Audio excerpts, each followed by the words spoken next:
बिस्मिल्लाहिर्रहमानिर्रहीम। अस्सलाम वालेकुम guys, welcome back to my channel. आओ बनाए खाना। आज हम बना रहे हैं हरी प्याज आलू।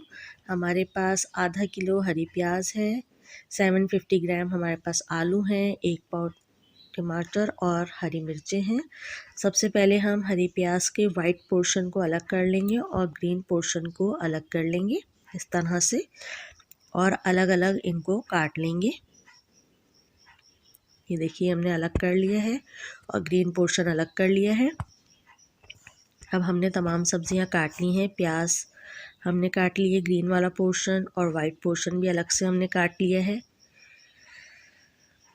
आलू हमारे पास 750 ग्राम थे, ये भी हमने क्यूब्स में काट लिए हैं। टमाटर भी काट लिए, 3 से 4 अदद टमाटर थे, 3 से 4 हरी मिर्चें थी, ये सब काट लिए हैं। अब हम एक पतीली में ऑयल गरम करेंगे। 5 टेबल स्पून ऑयल है। इसमें अब हम प्याज का वाइट वाला पोर्शन हम डाल देंगे जो हमने काट लिया था, और इसको करेंगे फ्राई। इसको ट्रांसपेरेंट होने तक हम पकाएंगे। ये देखिए प्याज हमारी ट्रांसपेरेंट हो गई है। अब हम इसमें डाल देंगे टमाटर जो हमने रफली काट लिए थे। इसको कर लीजिए अच्छी तरह से मिक्स। अब हम इसमें डाल देंगे 1 टेबल स्पून लहसुन अदरक का paste, 1 tablespoon chilli flakes, half teaspoon हल्दी, नमक हस्बे जायका,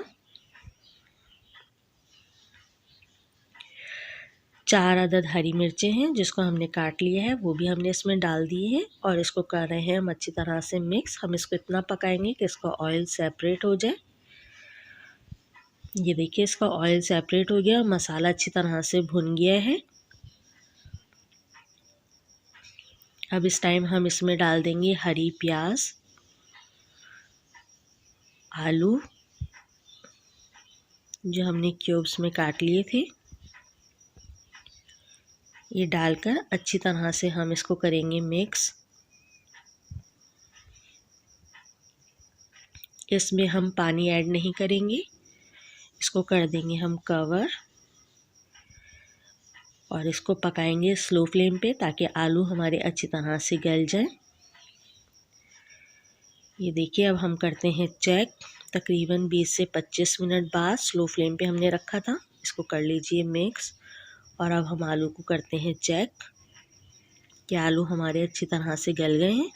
ये देखिए आलू हमारे गल चुके हैं। अब हम इसको करते हैं डिश आउट। मज़ेदार सी हरी प्याज आलू हो गए हैं तैयार। अगर आप लोगों ने मेरा चैनल सब्सक्राइब नहीं किया तो प्लीज़ सब्सक्राइब कीजिए। वीडियो अच्छी लगे तो थम्स अप दीजिए, और बेल आइकन को करिए प्रेस ताकि मेरी आने वाली वीडियोस आप लोगों को मिलती रहे। दुआओं में रखिएगा याद। तब तक के लिए अल्लाह हाफिज़।